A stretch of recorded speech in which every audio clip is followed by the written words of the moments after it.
It's time for the Rick Smith Show.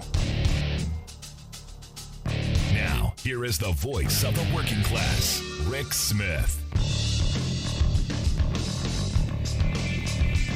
And welcome, brothers, sisters, working class heroes. This is the Rick Smith Show. Thanks so much for being here. Today on the big program, lots to get to, lots to talk about. We've been talking about Monday night's speech of Teamsters President Sean O'Brien. More keeps coming out about the relationships that President O'Brien has been making over the last several months. I was surprised at the bromance with Josh Hawley. I had very nice things to say about J.D. Vance. And even the guy that, anytime, cowboy. And then, almost got it. Turns out they're like besties now. Evidently, Donald Trump went and got them together, and they went to a little Italian restaurant together, and Sean apologized, and now they text each other and all that. And they now, according to Mark Wayne Mullen, because I happened to be watching CNN, saw this. I'm like, wow, this is great. This is great news. All of this pandering is paying off. All of this, outreach to the Republicans is paying off for Sean. I mean, I got to know who picked up the check, but it seems like he's making inroads with Republicans, and that's a good thing. The question is, if they're besties, when's one of their names going to show up on the PRO Act? When is one of their names going to show up on a piece of legislation that is going to benefit working people and this is the important part here, and not solely be in the best interest of them politically? Because understand, there are some moments, very few, but there are some moments where there's a piece of legislation that would somewhat, maybe possibly in some small way help working people that Republicans would support. Obviously there's got to be something in there for the business interest, but there are those times, as rare as they may be. Now, look, I look at this to go, it's great. It's absolutely great that they're making inroads because, hey, why not? But then I look at Scott Walker, and Scott Walker reiterated a line kind of from O'Brien's speech where he said, workers have gotten screwed by politicians in Washington. Now, this is coming from a guy who's probably one of the worst offenders of screwing workers over while he was governor. It's kind of like a serial killer saying, the crime rate's too high.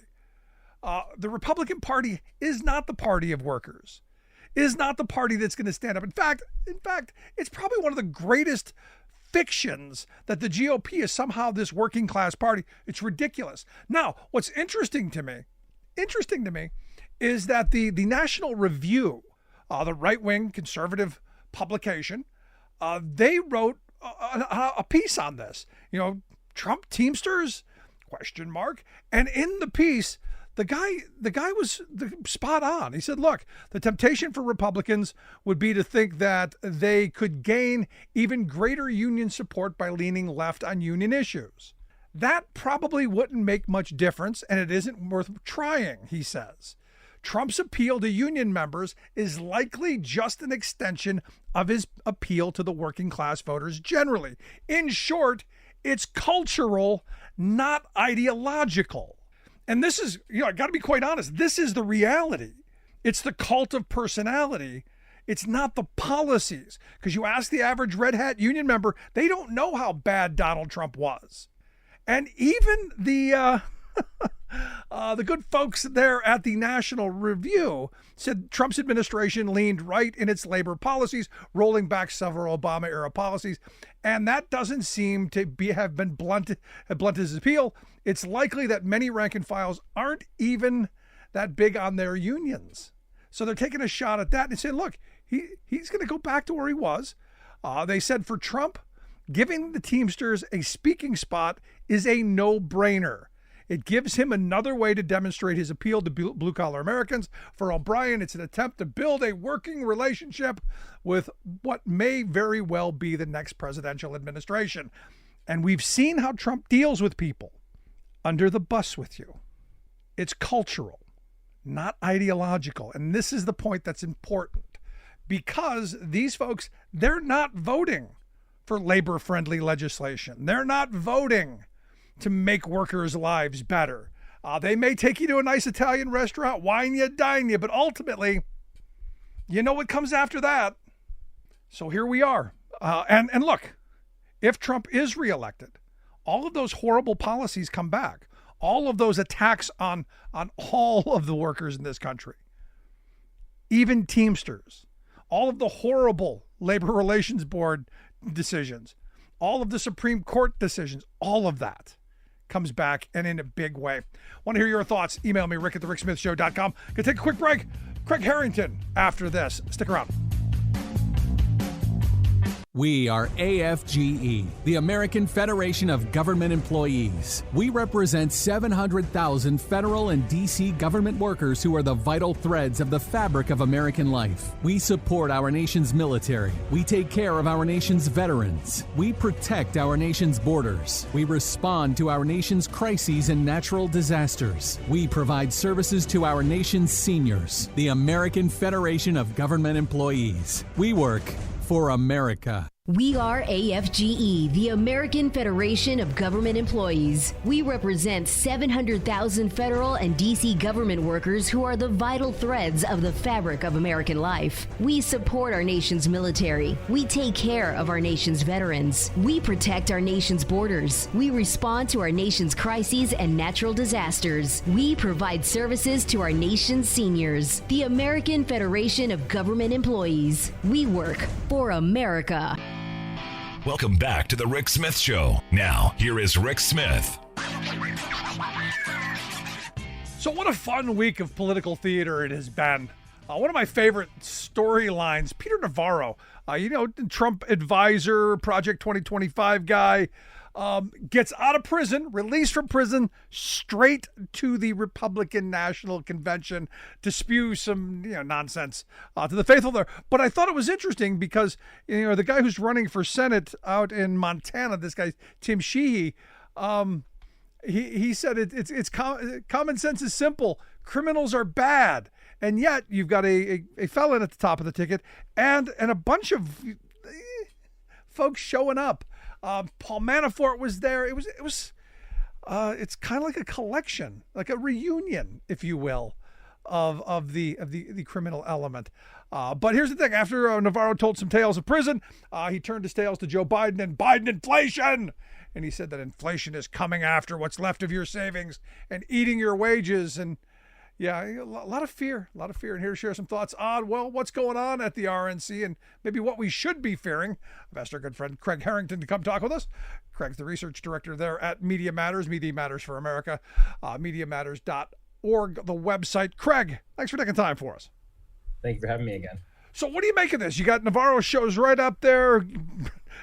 I think it would have been better if he was still in his prison garb. That would have been fun. But any thoughts? Yeah, it was very interesting. So Peter Navarro, for anyone who needs to be caught up, is a it's difficult to call him right wing. He's a Trump-aligned, somewhat extremist economist who, in addition to being a senior trade policy and economic policy advisor for Trump during his 2016 campaign and throughout his first administration, Peter Navarro somehow found himself involved in the efforts to manufacture the theft of the 2020 election and to overturn the results on January 6th. It was his involvement in that, his refusal to answer questions under subpoena about his involvement in January 6th, and his being held in contempt of Congress, held in criminal contempt, that resulted in him going to prison. He just finished a 1-month stay as a federal inmate.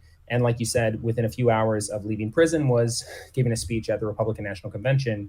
And like you said, there was a great deal of irony there to have, here's this guy, a literal ex-con, giving a speech in the evening in prime time at the Republican Convention, when less than 24 hours previously, the Attorney General, I believe, of Iowa was speaking at the convention, talking about, again, how the Republicans are the ones who are tough on crime and not embracing of criminals. Not only was the convention itself actually nominating a convicted felon to be the presidential nominee of the Republican Party, but here was another felon, another convict, who was giving a speech at that convention on the same floor. The irony really couldn't, if you had written that character in your novel, your editor would have told you it was a bit too on the nose. But so he's giving the speech and he's hyping the threat of Biden inflation. And he's simply just getting the facts wrong. He misled the audience and he misled the viewers who were tuning into the RNC. the simple fact of the matter is inflation has been roughly flat and on a downward trajectory for the past year. There was a transitory spike in 2021 and 2022 in the wake of the COVID-19 pandemic. And monetary policy restrictions and fiscal policy restrictions initiated by the Fed and by the Biden administration brought inflation under control. The U.S. actually had less inflation than other developed countries in the world. And right now we have the strongest economy in the world, bar none. And that's not my opinion. That's the World Bank's opinion. And we know that we are in a good position going forward with inflation because it's been very stable for about a year. The Trump people are planning to declare victory on inflation going forward. And people like Peter Navarro are just fear-mongering. Yeah, now the inflation thing, I've been arguing that it didn't matter who the president was going to be. We were going to have a bout of inflation. And I would argue had Trump won in 2020, it would have been, I think it would be even worse than it is now. Now, again, you can't prove any of this because, ultimately, Joe Biden is president. We've had this inflation. It's at his doorstep. But I got to tell you, again, I'm not an economist. I could be close to Peter Navarro. But it seems to me that it didn't matter who the president was going to be. We were going to get hit with this.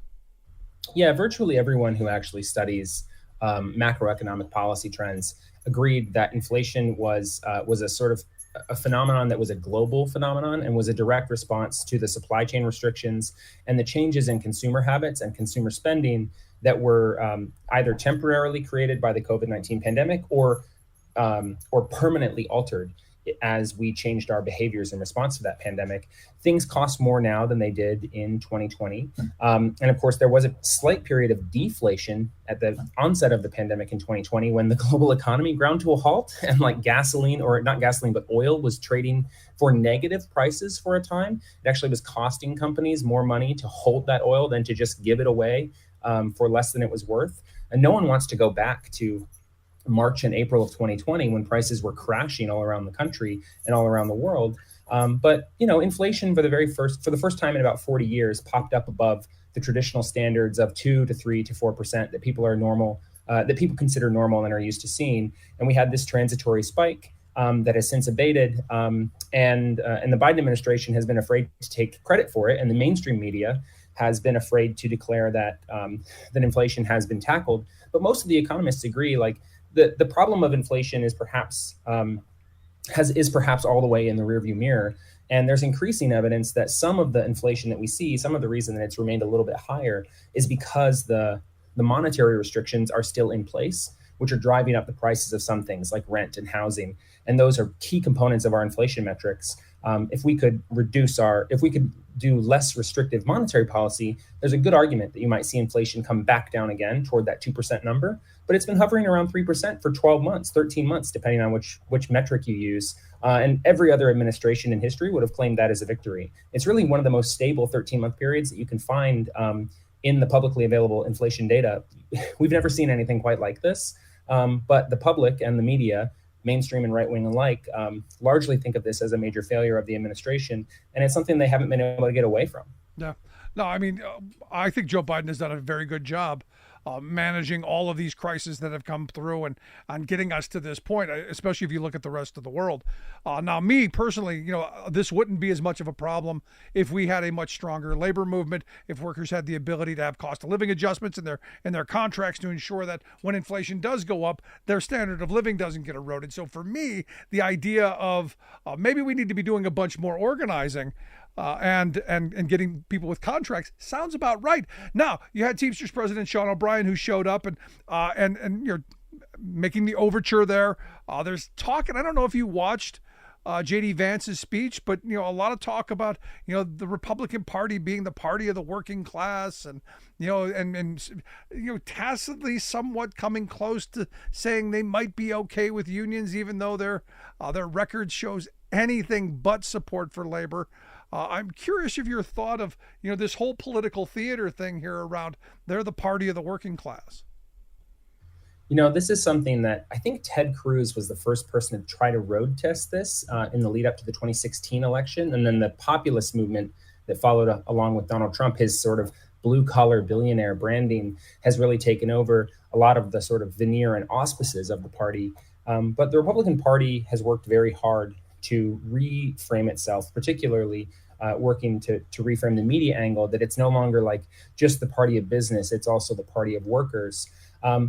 And JD Vance is the sort of avatar of this. He's supposed to be this person from humble beginnings, blue collar background, who comes in and isn't necessarily aligned with the Trumpist or the orthodox Republican policies of cutting taxes and reducing regulations, and instead is more focused on renewing investments into forgotten communities around the country. There's just a couple of problems with this. One, JD Vance actually doesn't oppose the tax cuts and deregulations that are general Republican orthodoxies, which Trump pursued in his first term, which Project 2025 has outlined for Trump's second term, and which JD Vance has largely gone along with and is going to fall in line with behind his new boss, Donald Trump, as they run their 2024 campaign. But in addition to the fact that he's going to fall in line behind this, he's also not actually the kind of not the perfect avatar for this that he's maybe been made out to be from right-wing and mainstream media outlets alike.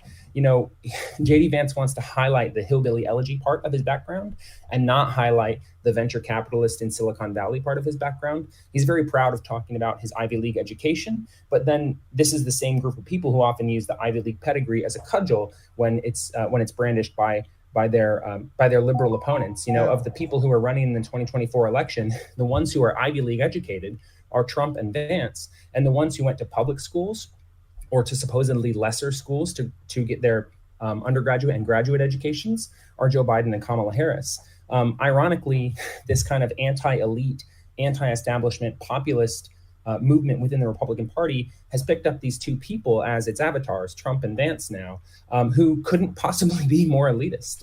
You know, like JD Vance did have humble beginnings, and he's been incredibly successful since then. But like, he lives in a house that's valued at $2 million on the in East Walnut Hills in Cincinnati. I grew up in Cincinnati. I know the neighborhood his house is in. It is a palace.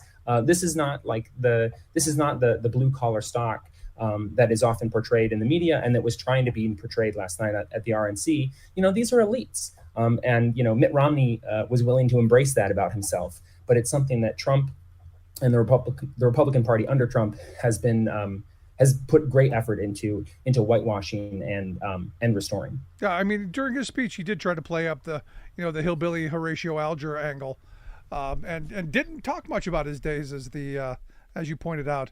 Now, you guys, you actually have some backstory with JD Vance, no?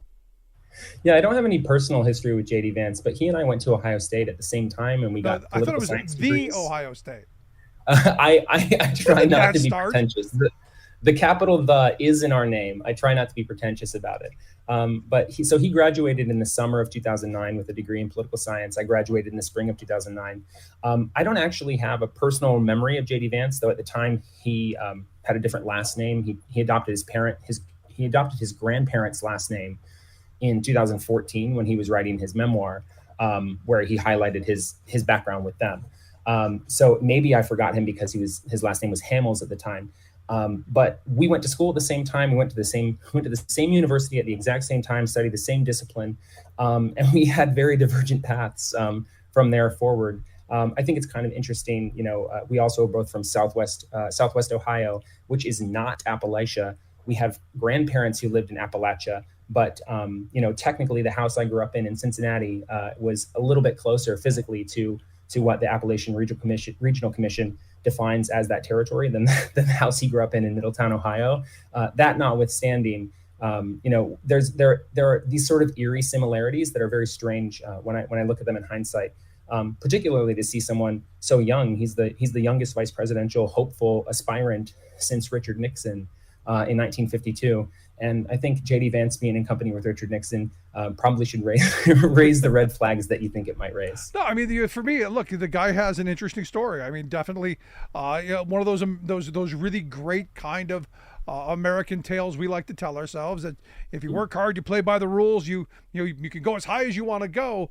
But it seems to me, and you can help me here if you think I'm wrong, it seems that there are a lot of people who get to climb that ladder and then want to pull it up behind them or kick it off the side of the building so no one else gets to follow it. And I see his policies and I see his positioning as doing that.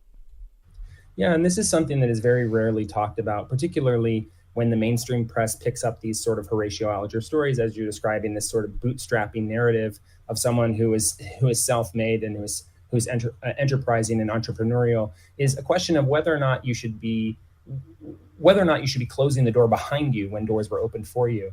JD Vance is someone who benefited from a great deal of the smaller programs that are made available to individuals like himself. For instance, he went to school for free on the GI Bill. He deserved that. He signed his name on the dotted line. He served with honor so far as we know, he served with honor and distinction in a non-combatant role in the United States Marine Corps during the Iraq War. He got the benefits and the entitlements that he had earned and that he deserved.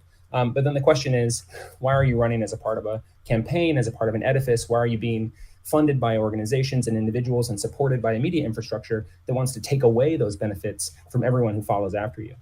Yeah, it's an interesting story, and one clearly that's going to get a lot more attention going down the road, is especially the part where he started off being a kind of a never Trumper and said Trump was what was the line he used? Not ready for the highest office, or not capable, or whatever that was, and then something along the line of a Hitler character. So, any of this ringing vaguely familiar?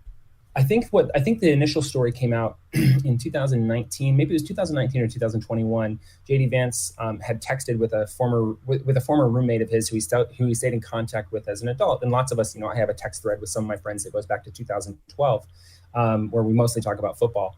But he had texted with a friend of his that he saw Donald Trump, and the quote was as quote, America's Hitler. Now that is generally considered to be a bad thing. And typically this sort of hypocrisy, when someone like Paul Ryan or someone like Lindsey Graham, Ted Cruz, Marco Rubio, when they pivot and embrace Trump, that hypocrisy doesn't really land very well outside of the sort of the political bubble echo chamber that we have in DC. Like elite media focus on the sort of hypocrisy angles, but most people don't really care about that stuff. But the direct quote is America's Hitler. And it's one of the reasons that we've seen that quote come up so much in media since he was rising through the vice presidential vetting system, is because, comparing someone to Hitler is like, that is the worst person that we have in our recorded human history. Like kind of hard to take that back. You can't do worse than being America's Hitler. Yeah, and like you said, it's hard to take back. The Republicans and the right-wing media apparatus around them are going to try to memory hold that, as they've successfully memory hold many things. But that's one that does seem to have some staying power, and that's why you continue to see it requoted and revisited in media, and particularly on social media, because it really is such a highlight of how much this person, it's not just that he has changed, he has fundamentally changed aspects of himself in pursuit of this sort of political goal, and he's been helped along with these financial backers and these media supporters, from Tucker Carlson to Peter Thiel, who themselves have badmouthed Trump along the way while riding this gravy train. And now they kind of all arrive together at this moment in 2024 where they're back on the cusp of retaking power. And someone like JD Vance, the sort of naked opportunism of it is just difficult to ignore. Yeah. Now, you guys took history classes, and you said about the same thing, because I listened to his speech, and it sounded much like honestly, it sounded like talk radio history. It sounded like a revisionist history that, Joe Biden's all bad, and nothing. There was nothing on this side, nothing to see here. Blamed Biden for Iraq, blamed him for NAFTA, blamed him for everything, while forgetting the other half of the story. Yeah, those were pretty rich, So the specific blames were, he blamed Joe Biden for NAFTA, he blamed Joe Biden for the permanent normalization of trade relations with China, and he blamed Joe Biden for the Iraq War. But the people who were responsible for NAFTA were George Herbert Walker Bush and Bill Clinton. Joe Biden voted for those things, but he was a senator. He wasn't the president. And then the person who was responsible for normalization of trade relations with China was Clinton, and then W. Bush. And then, of course, the Iraq War was all Bush. But it's a good example where a foreign policy blunder like Iraq can be so devastating and so problematic that the Republicans are now trying to use it for the third consecutive election cycle to damage their Democratic opponent. It was perhaps one of the most damaging things in 2016. 2016 came to be defined by emails, but the media and the public were willing to glom onto those emails because they just were inherently distrustful of someone who had voted for the Iraq War and been such a prominent figure in it, which was Hillary Clinton. The Trump people tried this again in 2020, used it somewhat to no avail against Joe Biden in that election, and now they're bringing it up again. in 2024, hopeful to land like one last blow. It would be fascinating to see if the Iraq War ended up being sort of a decisive turning point in these consecutive elections being used as a cudgel against Democratic opponents. It's actually 4 consecutive elections with Kerry, Clinton, Biden, and now Biden again, all being held to the standard when it was a Republican administration that led us into that war. Senators voted for it, but presidents are the ones who are responsible for foreign policy, particularly as commander-in-chief of the military. No, look, I've got a friend who was in Congress at the time and said, I can't tell you what we were shown, but there's no question if you saw what I saw, you would have voted for it too. So it wasn't Joe Biden's fault, but we are where we are. But Craig, I appreciate the time, the thoughts. Last question I've got for you. The ratings. I know Trump is a big ratings guy. Is this convention landing? Do you think? I mean, it's interesting to see who they're pulling, and not a lot of star power, not a lot of big names. But is this resonating? Do you think? Think the ratings here? I don't have the ratings numbers off the top of my head, but it has been pretty widely discussed that ratings are down for this convention based on previous years. So the 2020 and 2016 conventions, particularly 2016, had significant pop and had a lot of ratings spectacle by comparison to what we see now. And it's not just that the ratings are down. The energy in the room is kind of deflated. If you watch any aspects of it, it's not loud. Even J.D. Vance's keynote address last night, which didn't happen until after 11 p.m., he actually missed his primetime window to give his speech because they were so delayed by other things. But it was all very low energy. It was very quiet. The room feels like it's not full. Not a lot of people are watching. Obviously, millions of people are watching, but it's nothing compared to prior conventions. And word on the street from inside Milwaukee, I have a couple of friends and acquaintances through social media who live in the area and who are there, and they're talking about how this is the time to go to that restaurant that you always had trouble getting a reservation to, because most Milwaukeeans kind of evacuated the city to get away from the chaos that they thought the convention would be. And as a result, it's kind of a ghost town in the area around the convention. Some of that might also be because of the increased security perimeter in the wake of the shooting, just a week ago, which feels like it was years ago at this point in the news cycle. But it's not well attended. It's not well watched on TV, and it's really low energy. I don't know how well it's landing, in part because it's just a secondary news story at this point. Yeah, no, it's going to be interesting to see how they spin the numbers. Maybe they'll bring Sean Spicer back to say it was the biggest, greatest ever. But Craig, as always, great stuff, man. Thanks so much. Yeah, thank you for having me.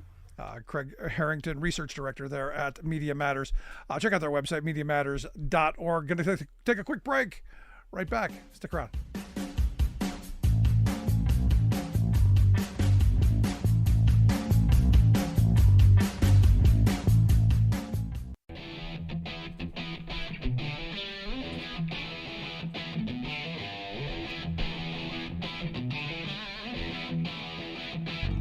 Welcome back to the Rick Smith Show. Now, here is Rick Smith. I gotta tell you, my mind is still in this place of Mark Wayne Mullen and Sean O'Brien. We have a love. It's one of those things that, understand. I think you have to talk to the other side. I think you have to talk to people you disagree with. I do it all the time. I think you have to have open lines of communication. But this charm offensive that we know is not going to bear fruit. In fact, I go back to what the National Review guy said. Look, the appeal to union members by Trump, the appeal to union members by this current iteration of the GOP is cultural, not ideological. It means it's a cult. They're in it because of Trump, not because of Mark Wayne Mullen or Josh Hawley or J.D. Vance or any of them, because, again, their policies are horrible. But at least we have a love. And that's a start, right? Much like Romeo and Juliet, their parents really didn't want them to get married, and that's not a good analogy. Never mind. Anyway, let's move along to find out what this might mean. Maybe I'm reading this wrong. And that's why I've asked our good friend Sarah Burris to come talk with us. Sarah's a reporter at Raw Story, rawstory.com, the website. Sarah, thanks for taking time for us. Hey, how the heck are you? I'm good. I'm looking at this stuff, and look, I don't want to be cynical. I don't want to be in this position where I'm questioning the general president of my union. But I got to tell you, it just seems like a lot of unforced errors for what I see down the road is nothing bearing fruit other than, well, Donald J. Trump in the White House. I think that's the really sad thing is that if you are trying to make an ally to achieve your goal, then I get it.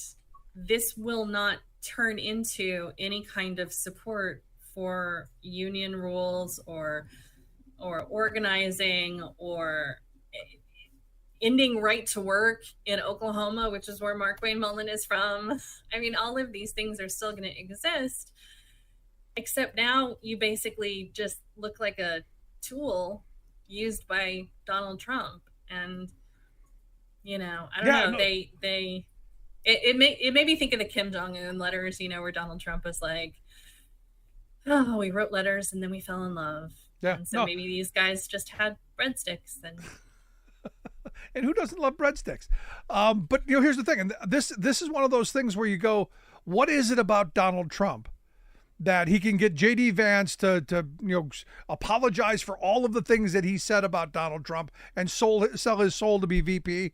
And what is it about him that got Sean O'Brien to come to Mar-a-Lago, got Mark Wayne Mullen, who wanted to knock him out, to go and have dinner together, and now there's a love. What is it about Trump? Is he really that good at bringing people together? Is he that great of a matchmaker? Well, I want to say, like, Trump has brought the right together with the far right in a way that nobody else has been able to do. So there is that.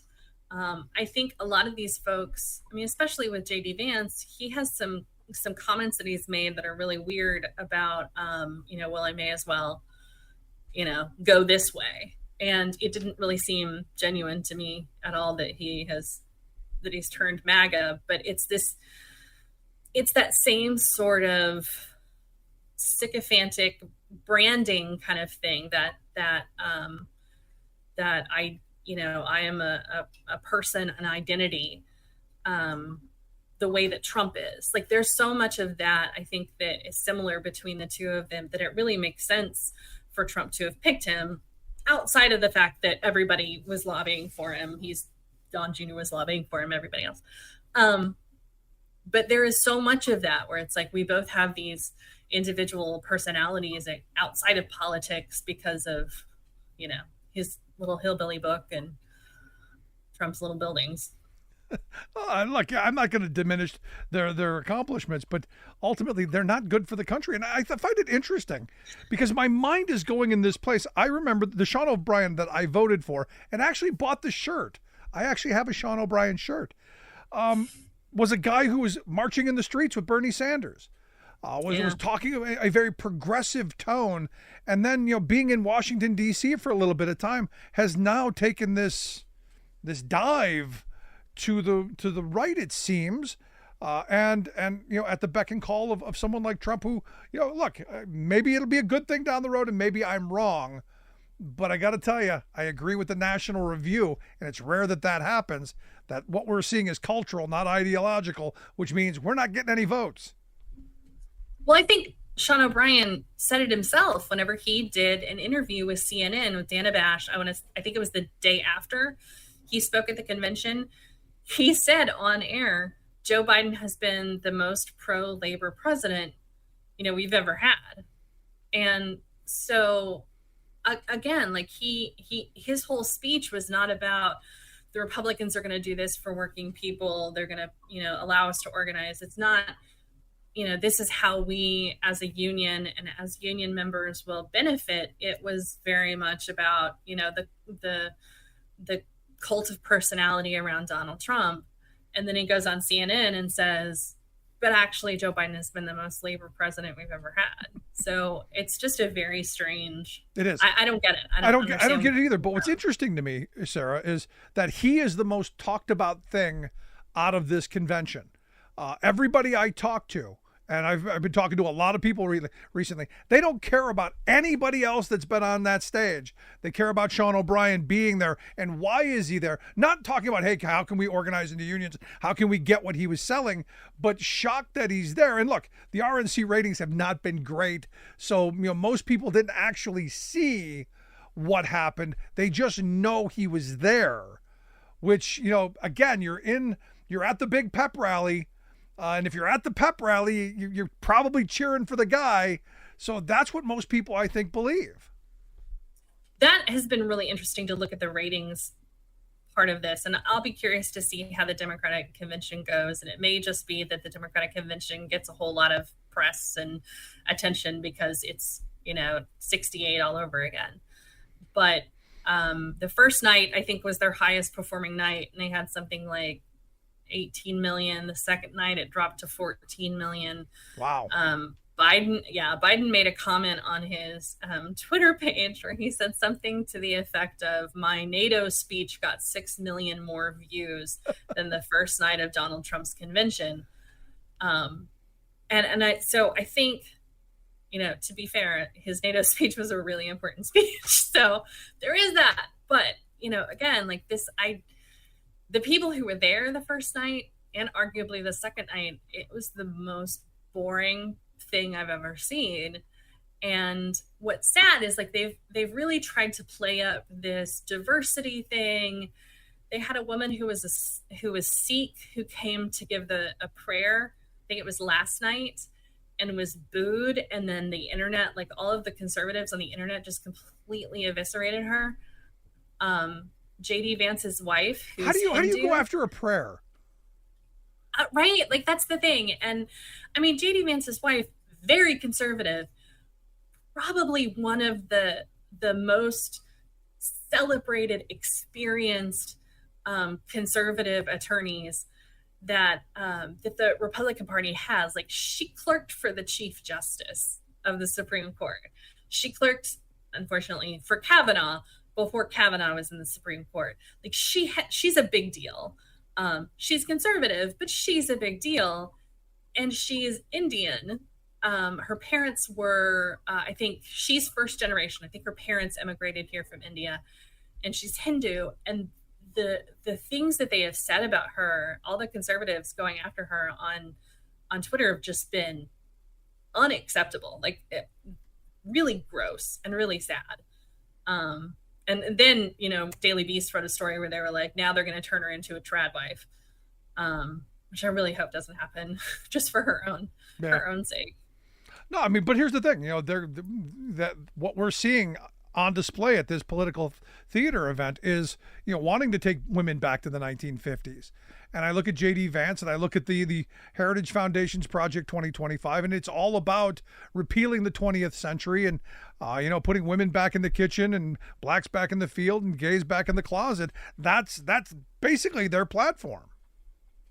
Yeah. The thing in the Project 2025 is, I even want to say it's on like page 451, if you want to look it up, defines a family as a father who works, a mother who stays at home, and children. So any family outside of that is not normal. If you have a single mother, you're no longer a normal family under the Republican rules. If you are, if your parents died during COVID and you're living with your grandparents, congratulations, you're no longer a family. So JD Vance doesn't have a normal family. He didn't come from a normal family, is what you're telling me. Not only did he not come from a normal family, he's not in a normal family. Like, his family is not a normal family. Yes, he's a little U.S. senator, but his wife's a big deal. Conservative, but a big deal. And it reminds me, honestly, of Dan Quayle whenever he went after Murphy Brown and said that she was having a child out of wedlock, and that's not what a family is, and yada yada. And it's like, you people have been saying that women have a choice, forever. That includes deciding to have the child, and she decided to have the child, and then you're saying that this isn't a family now. Like, I mean, the whole thing about the Republican Party from the early days of defining how families should be, and this idea of ruling the way your bedrooms work and what relationships you can have. Like, it used to be a Republican Party that was, did not want to be that dictatorial, did not want to be, I want to say up your uterus. Yeah. No, but here's the thing. Where we are now. They look, I know a lot of very conservative people, and they all believe that they're under attack. They believe that they're being oppressed. And like I've always said, if you want to look at tomorrow's oppressors, look at today's oppressed, or the people who believe that they're being oppressed. And I'll bet you, if you walk through that convention hall, I'll bet you those people believe that, this cultural stuff, it's oppressing us. I'll bet you they believe that. It's all, it's this idea of, I deserve the right to destroy you. And it is my right to hate you and to make your life miserable and to make rules about the way that your life should be. That's what they think it is their freedom to do.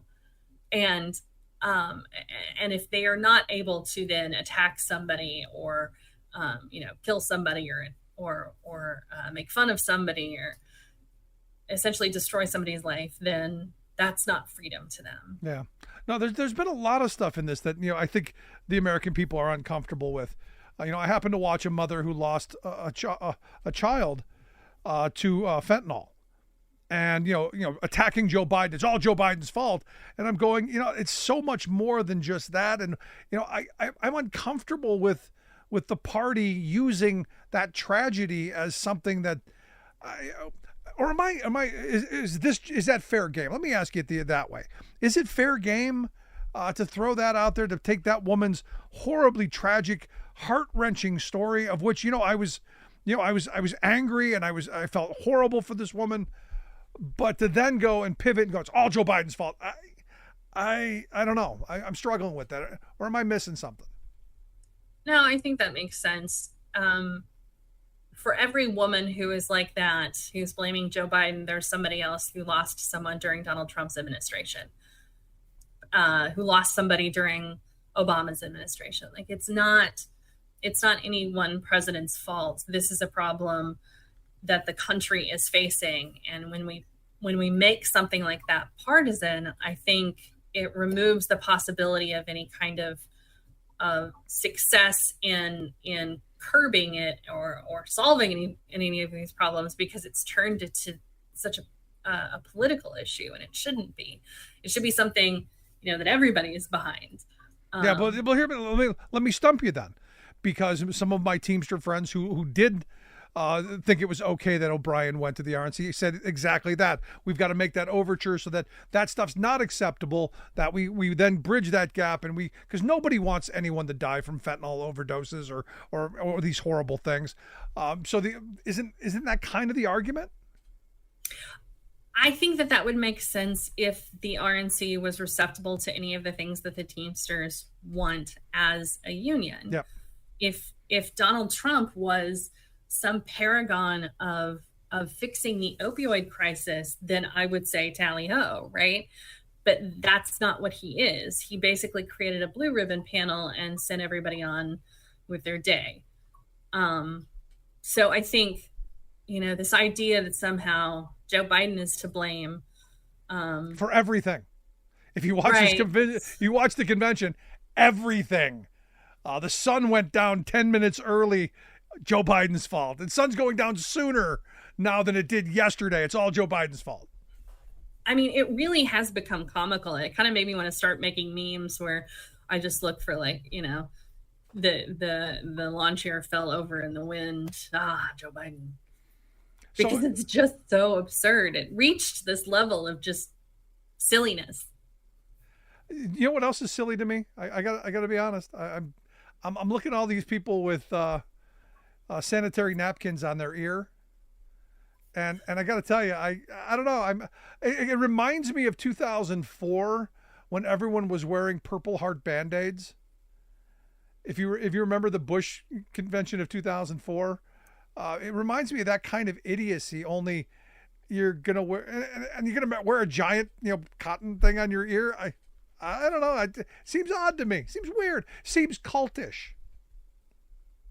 Definitely, if you listen to, there's actually a podcast about cults and cultism by this expert who has studied them for years, and she talks about different things that are cults. And so I really want her to do a show about that where they talked about it.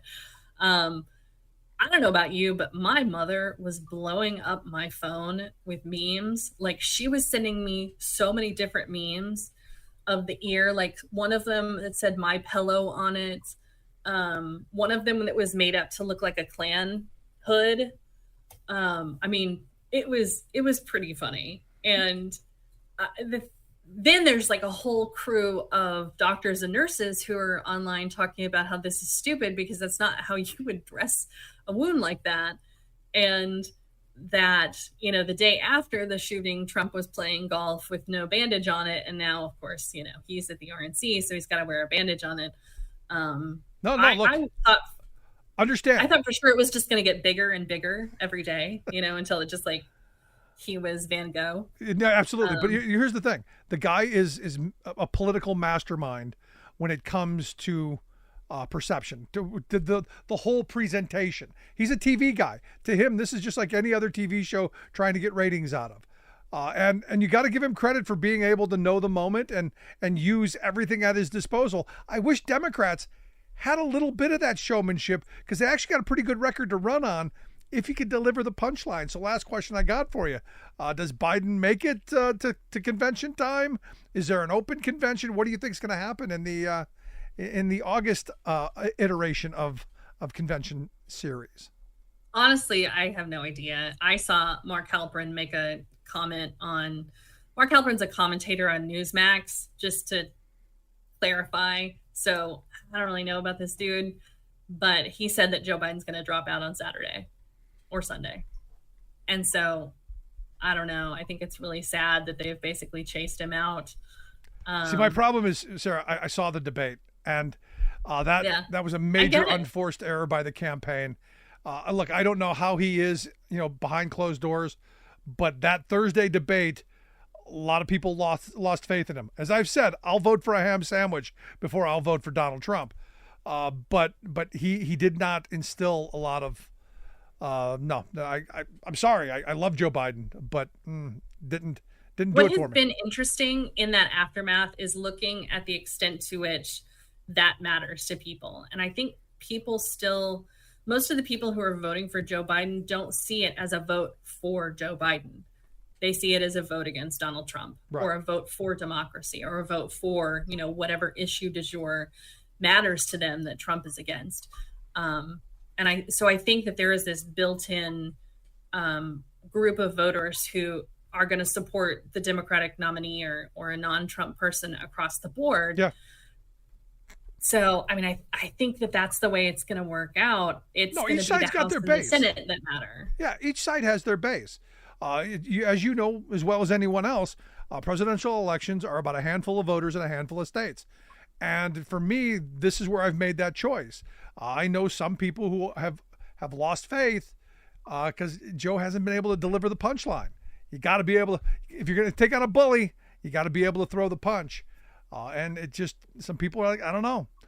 Anyway. I was really hoping that he would end up at the Democratic convention, like doing a Willy Wonka thing, where he like walks out with a cane and then like does a somersault and is like, with his top hat. I think that would have been so bad. It's not going to happen. He'd break a hip, and that would be bad. Why put that in? Why put that in someone's head? I think it's cool. Plus the purple jacket with the tails. Got it. Sarah, I appreciate the time. Thanks so much. Thank you so much. Have an awesome rest of the week. You as well. Our good friend Sarah Burris. Make sure you check out her work at Raw Story. rawstory.com, the website. Gonna take a quick break. Right back to wrap things up. Stick around.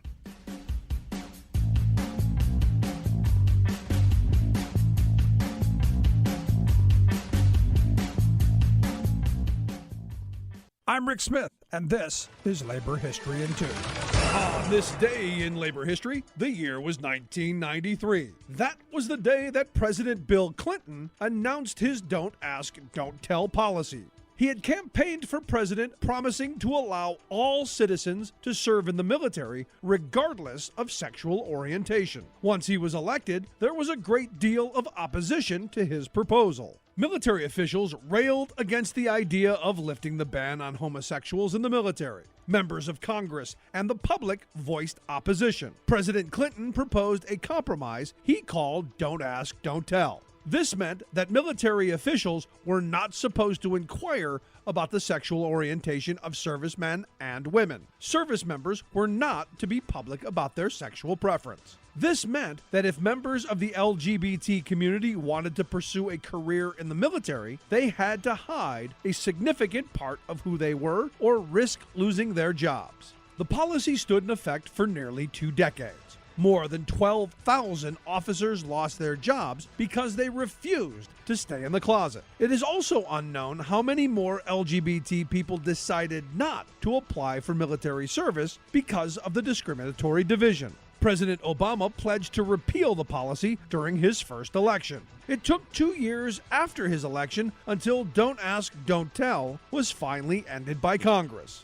Some members of Congress issued dire warnings about repealing the discriminatory policy. But on the 5th anniversary of the repeal, President Obama issued this statement: "Today, Americans can serve the country they love, no matter who they love. And openly gay, lesbian, and bisexual men and women in uniform make our military stronger and America safer." Labor History in 2 brought to you by the Illinois Labor History Society and The Rick Smith Show.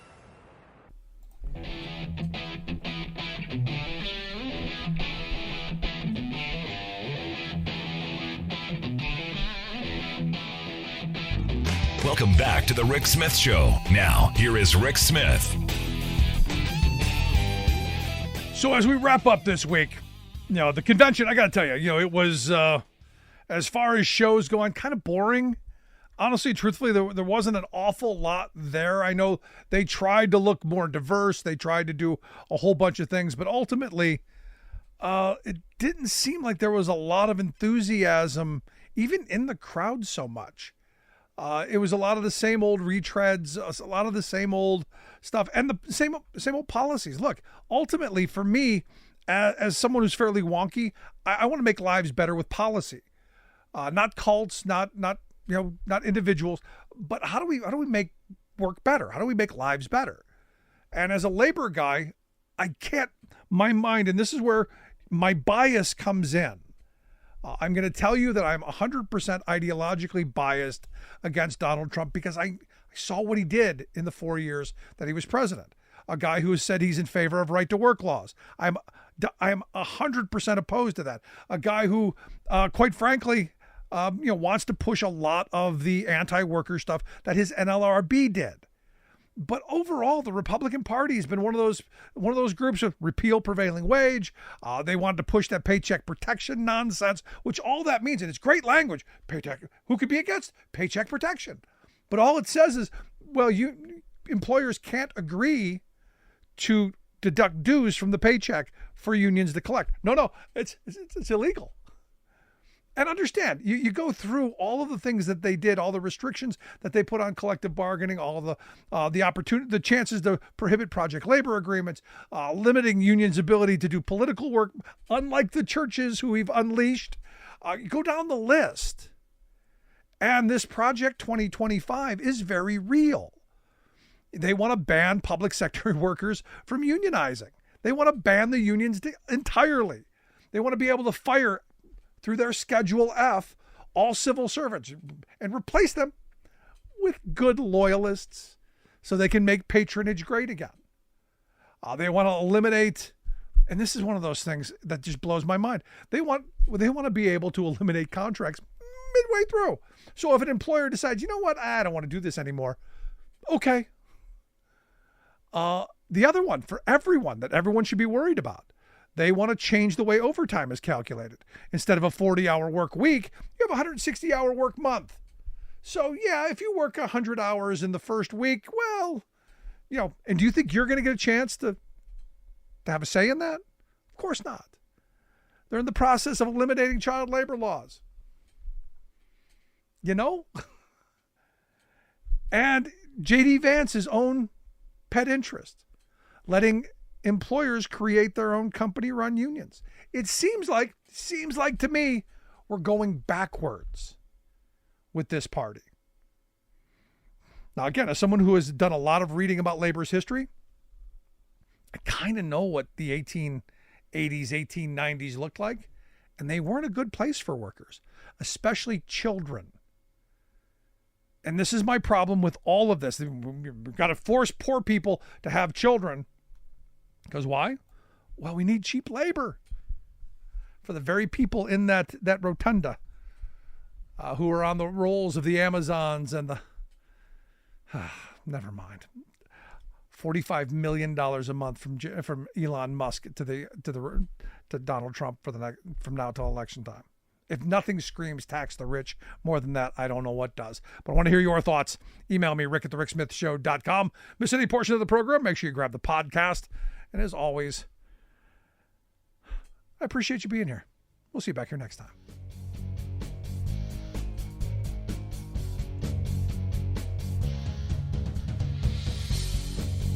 You've been listening to The Rick Smith Show. Email Rick at rick@thericksmithshow.com. Until next time, this has been The Rick Smith Show, where working people come to talk.